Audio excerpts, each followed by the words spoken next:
caminho disso aí. Eu queria convidar os apresentadores para nós compormos novamente a mesa.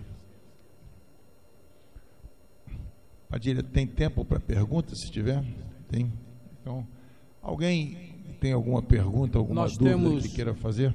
Nós temos a funcionário que vai distribuir as papeletas.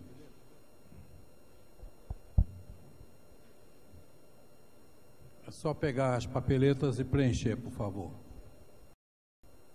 Quem estivesse já pronto, e por favor, se levantasse e fizesse a primeira pergunta. A minha pergunta é para o comandante Antônio Dias. Comandante,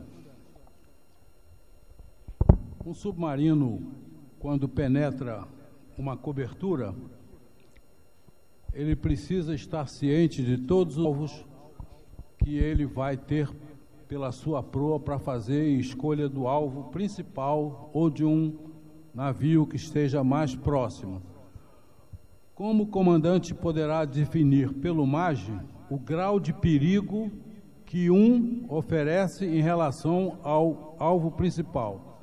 Significa o seguinte: se a missão dele é destruir o alvo principal, e se ele destruir um escolta, ele está oferecendo maior perigo a ele estará comprometendo a sua missão.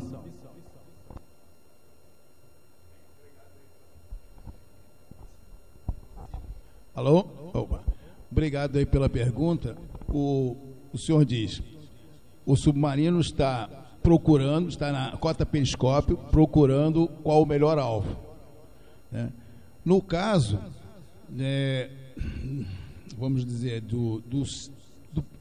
do ambiente atual, ele precisa ter uma noção maior, mais ampla, não de quem realmente está emitindo, mas que tipo de cobertura está sendo feita, né? Então o submarino tem que usar vários tipos de sensores, não só o radar, provavelmente, que é o MAGE, né? Mas o MAGE, não só o caso do MAGE radar, o submarino vai precisar também usar a parte de comunicações para saber quem é o principal interlocutor do grupo. Eu vejo por aí, né? Quer dizer, nós pensamos muito no caso do MAGE radar, mas nós temos a rede realmente de informações está em telecomunicações, né? E o que eu vejo também é, por exemplo, os sensores vão mudar, né? Por exemplo, o submarino tem que ficar muito atento à parte de laser verde, à parte do SQUID, que é uma tecnologia que está sendo feita agora para medir pequenas correntes no cérebro, mas isso vai ser colocado futuramente para medir onde está o submarino. O submarino vai deixar de ser tão stealth como ele é hoje em dia. Então, outra coisa, o submarino tem que tomar muito cuidado na parte de seção reta radar, mesmo sendo só o periscópio. Agora, como ele vai atacar, ele tem que ter uma inteligência da situação, uma compreensão situacional. Quem é que está, como estão operando? Atualmente, assim, quem está emitindo? Eu diria que tem que ter uma inteligência tática dentro do MAGE. Não sei se o Alves tem alguma complementação aí. Eu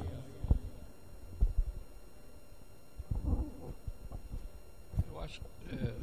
Boa noite. Boa tarde, Aleixo. Existem algumas funcionalidades no sistema de armas do submarino.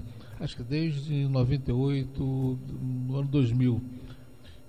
Primeiro, se o submarino depender só do MAGE dele, para identificar quem é quem e como ele vai fazer, ele está perdido. Está numa situação bem ruim. Geralmente essas informações a gente pode receber isso por via satélite.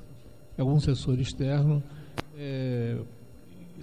sabe onde está a força-tarefa que ele vai atacar e ele recebe essa informação. Outra possibilidade, quer dizer, além disso, ele vai pela fusão de dados, ele vai saber quem é quem, onde está o alvo principal.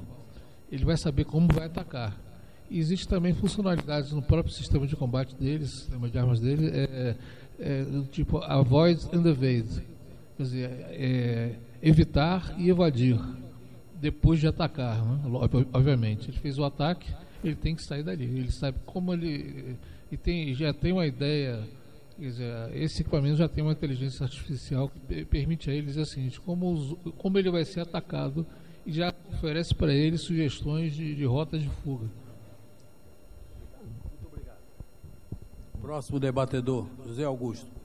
O CELDAR já está desenvolvido e se ele se presta ao acompanhamento de mísseis de cruzeiro voando sobre terra, que vão em voo mais ou menos baixo. O CELDAR é uma... Obrigado aí pela pergunta, comandante. O CELDAR é um caso bastante interessante. Ele é um radar produzido pela Roke Manor, inglesa. Muito saiu sobre ele na internet, na rede, muita notícia, muito artigo saiu sobre ele, que é um radar que ele utiliza a infraestrutura de celular para detectar aeronaves stealth, vamos dizer assim.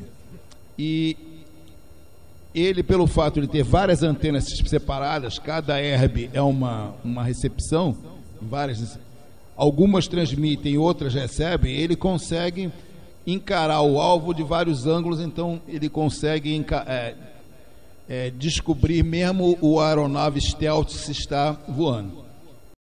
Quando começou lançaram alguns artigos, de repente tudo desapareceu da internet, não apareceu mais artigo, houve total... apagou completamente todas as informações a respeito disso. Aí apareceu um site russo, dizendo assim, olha, aqui estão os desenhos que estavam naquele site que apagou. Nós temos aqui, e aqui está a tradução em inglês para tudo isso. Eu acredito que o CELDAR já está em funcionamento em estado bem avançado, na Inglaterra, pelo menos, ou na Europa. Como toda coisa secreta, ele realmente, os cientistas tiveram a ideia, lançaram artigos, foi censurado e depois foi, vamos dizer, recolocado. Os russos estão também tentando no mesmo ponto, eles estão...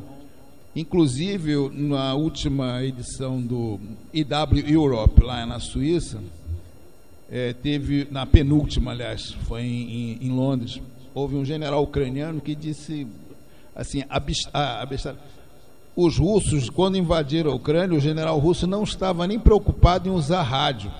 Ele usava o celular dele para se comunicar com as tropas, que passou por cima de todos os sistemas de CME e de imagem que nós tínhamos adquirido da Europa e alguns dos Estados Unidos. Então, a resposta do CELDAR é essa. Ele está meio secreto, está bastante secreto a empresa, mas tem essas informações colaterais que têm aparecido. Nós acreditamos que ele esteja, e é uma boa ideia, né? É uma grande ideia. Obrigado aí, chefe. Próximo debatedor. Boa tarde, Leonardo Vick, da Escola de Guerra Naval. Uma pergunta ao Roberto Galo, por gentileza. A questão do ataque em canal colateral, que você havia exposto, a questão da anulação da camada de ruído. Eu estava aqui pensando num CPD, por exemplo, onde tivesse vários equipamentos, pessoas com celulares, seria talvez difícil de fazer a identificação dos dispositivos em si que estivessem comunicando. Como o ruído ele é único nos dispositivos, a preservação dessa camada de ruído talvez não ajudaria a identificar de qual aparelho está comunicando o que naquele ambiente? Exato. Excelente pergunta. O que acontece, na verdade, é que você tem camadas, né? Então, você tem a primeira camada, que é de amostragem, e a camada de amostragem do sinal pode usar aquilo que lhe for mais adequado. Então, um problema clássico que se tem é que certos sistemas eles modulam eles têm um jitter, às vezes proposital, às vezes não, na frequência. Então, um celular típico, um aparelho, aparelhos típicos em gerais, hoje em dia usam eletrônica de preservação de guia. E eles usam o que a gente chama de throttling de frequência. Então, o primeiro problema que você, na hora de fazer a amostragem, precisa resolver é porque você tem que amostrar na frequência do clock, né? Ou pelo menos alinhado com o clock do equipamento. Então uma dificuldade já é essa. E para isso você usa outras medidas do próprio canal. Então você poderia, em tese, continuar na fase de amostragem sintonizado, vamos dizer assim, no dispositivo através do ruído como forma de identificação. Posteriormente é que você aplica a técnica estatística de remoção de ruído. Então, porque ela é estatística, ela não é física, por assim dizer, né? Então, estatisticamente, não é eliminação, é cancelamento. Tá certo? Por aí. Próximo debatedor. Capitão de Maria Guerra Lima Gonçalves. A minha pergunta, primeiro, a todos os palestrantes, foi apresentada aqui, e a guerra eletrônica não só está num contínuo, né, entre o espaço cibernético e o mundo real, assim, mas também o nível de atuação da guerra eletrônica, ela vai desde o nível tático, nível de equipamento, como apresentou o professor Filippo Neri, e também no nível da exploração estratégica feita por país, como mencionou o professor Roberto Galo aí, em relação à utilização desse novo espaço que permeia todo o campo de atuação das Forças Armadas. Então, a minha pergunta é o seguinte: as tecnologias são bastante complexas, os assuntos são bastante complexos, as Forças Armadas, cada si tem suas limitações, né? Temos a pego, né, como o almirante Piero Antônio mencionou. Então, a pergunta é como a indústria de defesa pode atuar como influenciador dentro do âmbito do Ministério da Defesa e até fora, e até mesmo aproveitando a palestra do Old Crows, como é que a gente pode capturar corações e mentes, né, da academia, dos centros de excelência das Forças Armadas, como a Escola de Guerra Naval, a ESEME, e mesmo as universidades, para trazer pessoas para trabalhar, porque o esforço é grande. Mesmo, como mencionou o comandante Antônio Dias, a gente utilizando tecnologias já conhecidas, a exploração disso, essa inovação, permite a gente ter um diferencial no campo de batalha, mas envolve um esforço que transcende o âmbito das Forças Armadas e o Ministério da Defesa. Gostaria de ouvir a opinião da mesa, em particular do Dr. Galo e do comandante Antônio Dias, se possível. Excelente pergunta, obrigado. Eu vou fazer uma digressão rápida, pelo adiantado da hora, no sentido de que, quando a gente fala de guerra eletrônica, o instrumento físico de amostragem, o jammer e etc. tal, você não consegue substituir pela ação humana. Essa é uma primeira questão interessante. O meio, o equipamento, o material de defesa, no mundo cibernético, ele é mais dispensável. O que eu quero dizer com isso? E eu já vou chegar na conclusão. Quando eu vou empregar uma ação cibernética, eu posso ter ferramentas bastante avançadas, mas eu consigo, geralmente, o mesmo resultado a partir do combatente bem treinado. Isso significa que eu tenho uma flexibilidade operacional bastante interessante e bastante grande. A junção desses dois campos eu creio que trazem uma flexibilidade maior do que simplesmente a ação GW clássica, até onde eu entendo. Bom, e como convencer, né? A grande dificuldade no setor de defesa, para quem vende defesa e não quer ficar mercador da morte, né, como dizem, vendendo tecnologia detalhe, é convencer que aquela solução, não vamos falar trará uma vantagem em termos de capacidade bastante clara. E se eu quero uma coisa estratégica, eu preciso convencer, não o técnico, eu preciso convencer o oficial general de que aquilo chegará no resultado, prosperar, e será um resultado brilhante, né?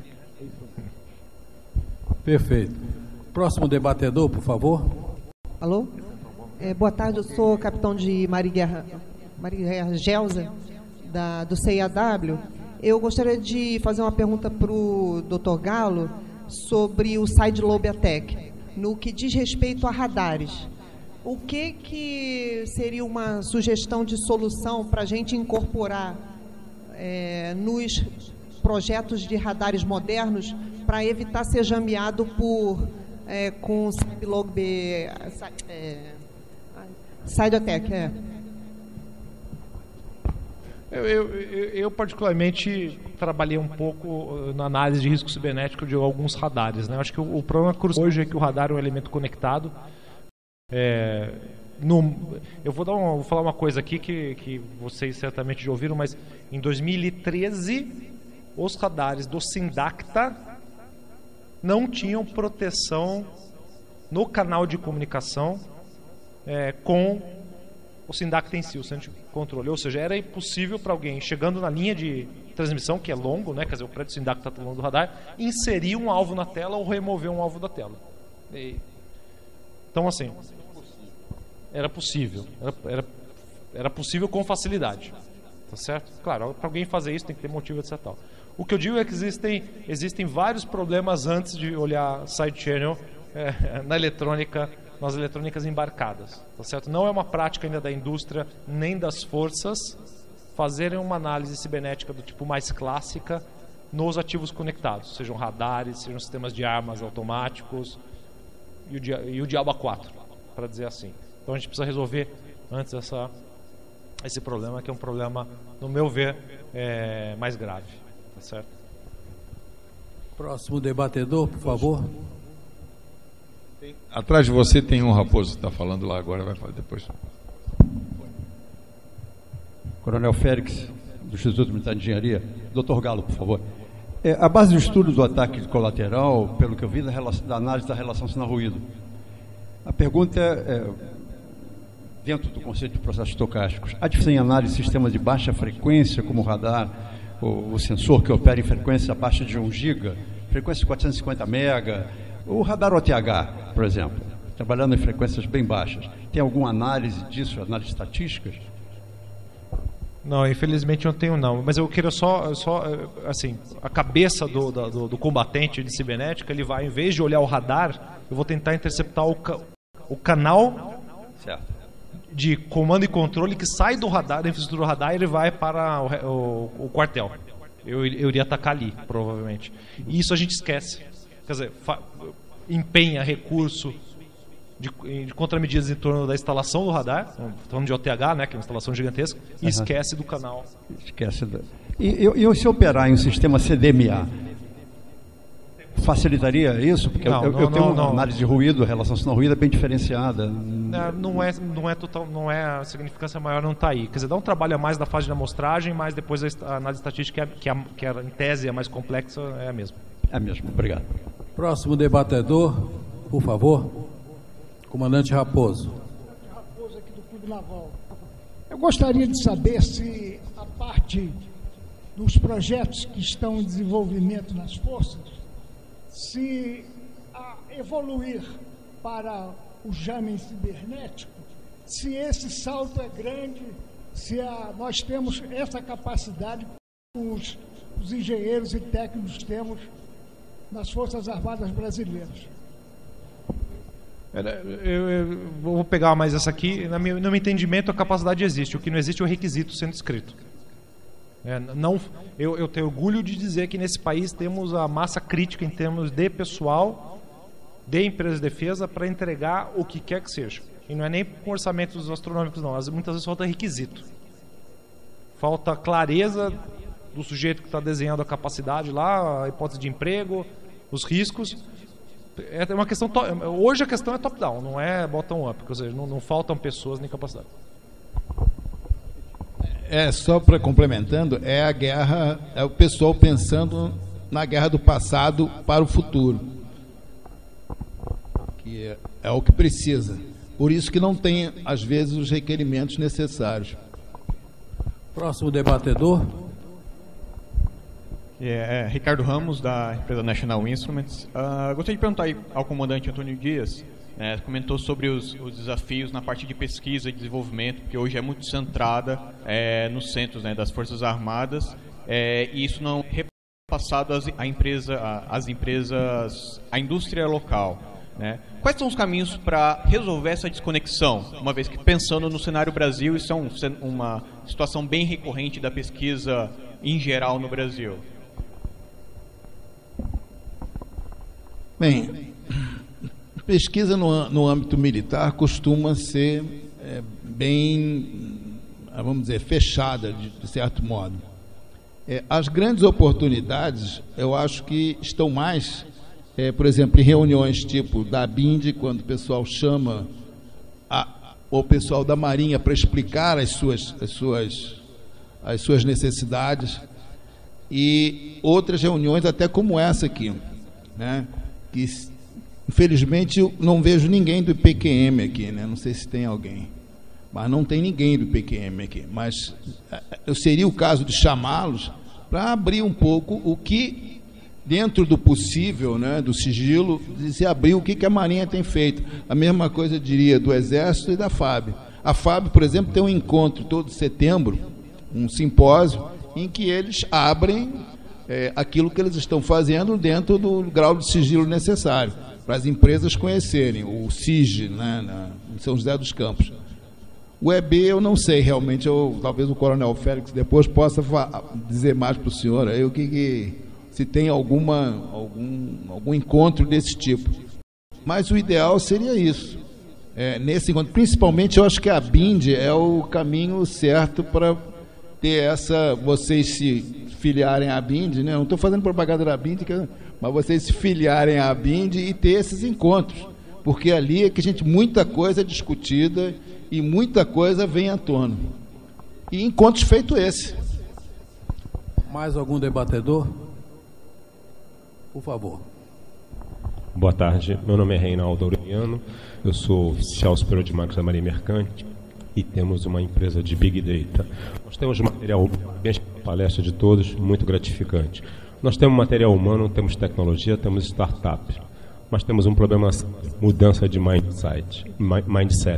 O que fazermos para mudarmos o mindset?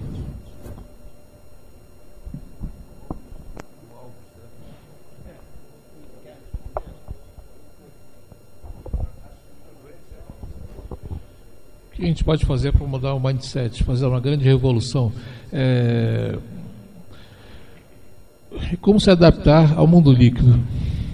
Não adotar soluções do mundo sólido no mundo líquido, não tentar solidificar o futuro.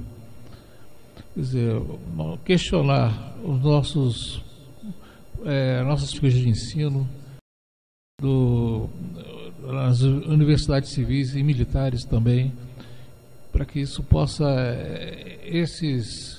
essa adaptação possa ser feita. Questionar, quer dizer, estimular a participação da indústria, como falou agora o Antônio Dias, sobre, através da BIND, a participação da indústria com as Forças Armadas, mas também com as universidades civis e as universidades militares. Quer dizer, por que as universidades militares não criam incubadoras? Por que não pode ter uma incubadora no IME e no ITA? Por que o IPQM não pode ter uma incubadora de empresas? Já que a ideia inicial de uma startup era reduzir o risco, quer dizer, todo aquele investimento fundo perdido não vai mais para o meu balanço, vai para o lixo. Quer dizer, eu estou cortando o custo, estou valorizando a empresa, estou aumentando a ação da empresa. Já que as Forças Armadas têm pouco dinheiro para investir, ela pode terceirizar esse risco, esse esforço. Aí a startup que não funcionar, ou não houve talento suficiente, ela vai morrer. Mas a FUNAR, ela tem que ser comprada por alguém. Não vai ser comprada pelo Exército, pela Marinha, nem pela Aeronáutica, vai ser comprada por alguém da indústria de defesa. Quer dizer, é importante também ter nesse modelo, nessa solução de negócio, a participação da BIND, da indústria de defesa. Uma participação bem ativa. Ela pode ver ali um produto comercializável, não só aqui, mas também no exterior. Outra coisa, acho que também é importante, só para finalizar, o segredo. Até onde como é que eu posso participar? Quer dizer, não ser, o desenvolvimento acho que não pode ser exclusivamente nacional. Ele tem que ter uma cooperação estrangeira. Mas não pode ser cooperação completa. Tem um certo limite nisso aí. Mas se ninguém estabelece limite, não vai ter nunca cooperação. A gente vai ficar sempre tentando reinventar a roda, o que é uma pena. Bom, senhores, eu gostaria de participar aos senhores que no dia 27 de maio haverá uma palestra para 200 guardas-marinha sobre ciência e tecnologia com visando os empregos dos militares, isto é, como objetivar para os militares a ciência e a tecnologia. Um dos palestrantes, que será o mediador, é o comandante do IME, general de divisão Luiz Henrique. E há outros palestrantes também. No dia 27 de maio, vai ser lá na Escola Naval. Nós estamos verificando a possibilidade de abrir mais convites, mas ainda não temos a resposta para tal. Mas, de qualquer forma, eu acredito que, com o Exército participando, a gente vai dar um passo bem adiante nesse nosso grupo e interligando a Marinha com o Exército Brasileiro. No dia 11 de abril, vai haver aqui uma palestra no auditório sobre os recursos do mar brasileiro. Essa palestra será feita pelo almirante de esquadra Leal de Azevedo. E ela aborda toda a excelência do mar brasileiro. Eu, infelizmente, não poderei estar presente, porque eu estou em São Paulo, abrindo, nesse dia, o grupo de Ciência e Tecnologia, Engenharia, Matemática e Inovação, em São Paulo. Quando, então, faremos contato com o ITA, para talvez até em setembro participar de algum evento lá no ITA, e poder, então, estreitar os laços das 3 Forças Armadas. Essa é a nossa proposição para o CETEM. O primeiro passo vai ser trazer o Exército, o segundo passo vai ser ir a São Paulo, e o terceiro passo, ir ao ITA para poder fechar o nosso balão. Eu gostaria de agradecer. Realmente eu fiquei muito impressionado com a presença, com as perguntas, fiquei muito feliz realmente. E para materializar o nosso agradecimento, eu vou solicitar ao almirante Pierantoni que traga os palestrantes aqui para avante, para que eles possam receber o diploma que materializa o agradecimento do Clube Naval. E, ao mesmo tempo, convidar a comandante Gelsa para colocar nos nossos palestrantes o distintivo máximo do Brasil, que é o distintivo da República. Por favor, comandante. Comandante Joel.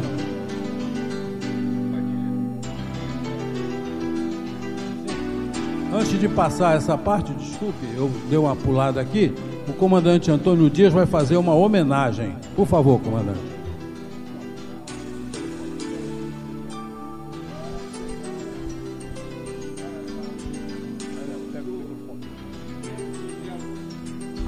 Eu gostaria de convidar o comandante Zé Augusto para entregar para a senhora Maria Inês Quintelo Shoa, que há 30 anos trabalha com guerra eletrônica, na SFB, no Sistema Ferrantes do Brasil, na DISAM, no CETM, no CMS agora. Esse prêmiozinho singelo, mas significativo, de pioneira da guerra eletrônica. Meus parabéns a Maria Inês. Então, almirante Pierantoni, por favor.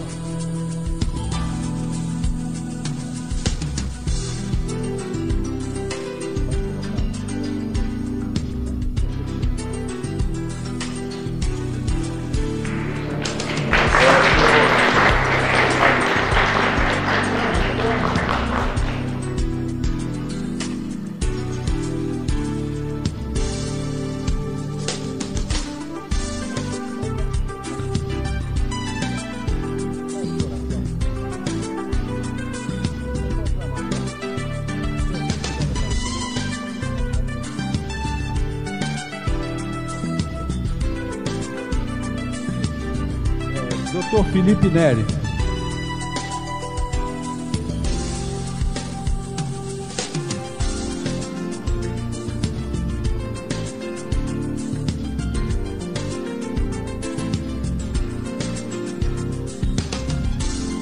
Por favor, comandante Isa. Comandante Isa, por favor.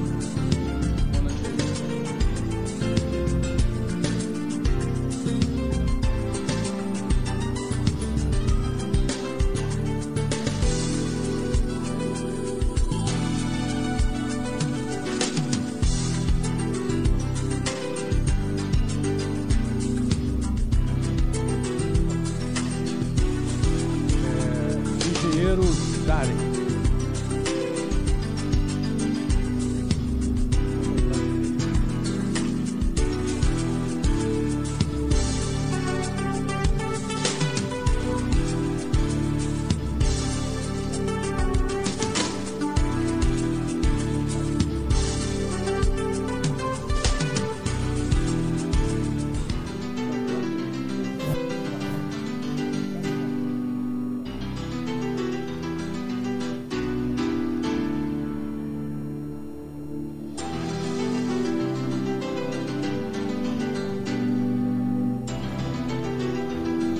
Comandante Antônio Dias.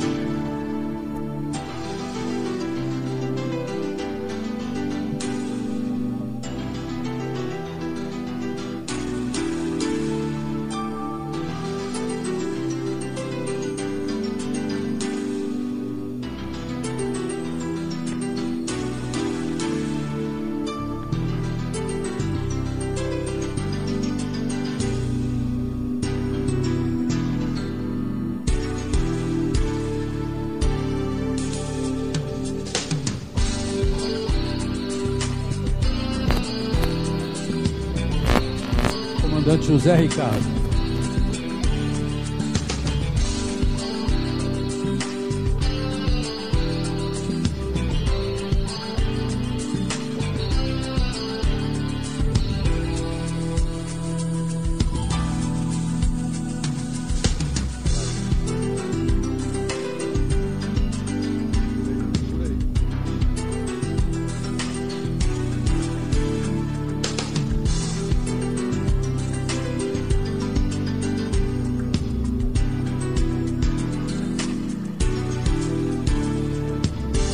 Roberto Galo.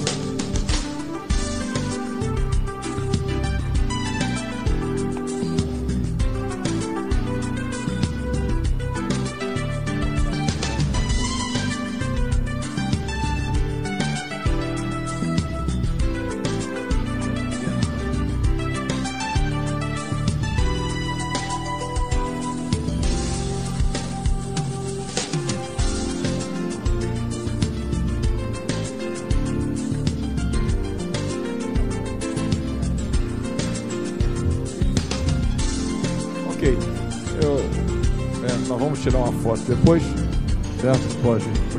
Primeiro tiramos a foto. Depois eu volto aqui.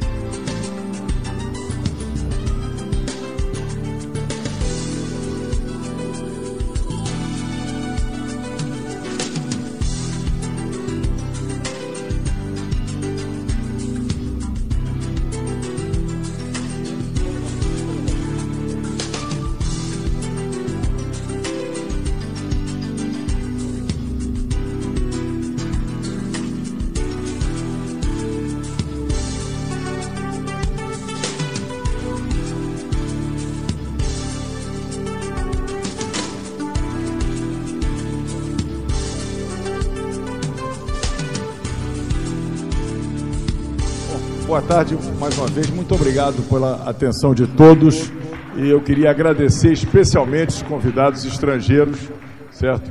O senhor Filipe e o senhor Darin. Uma boa laade para todo mundo.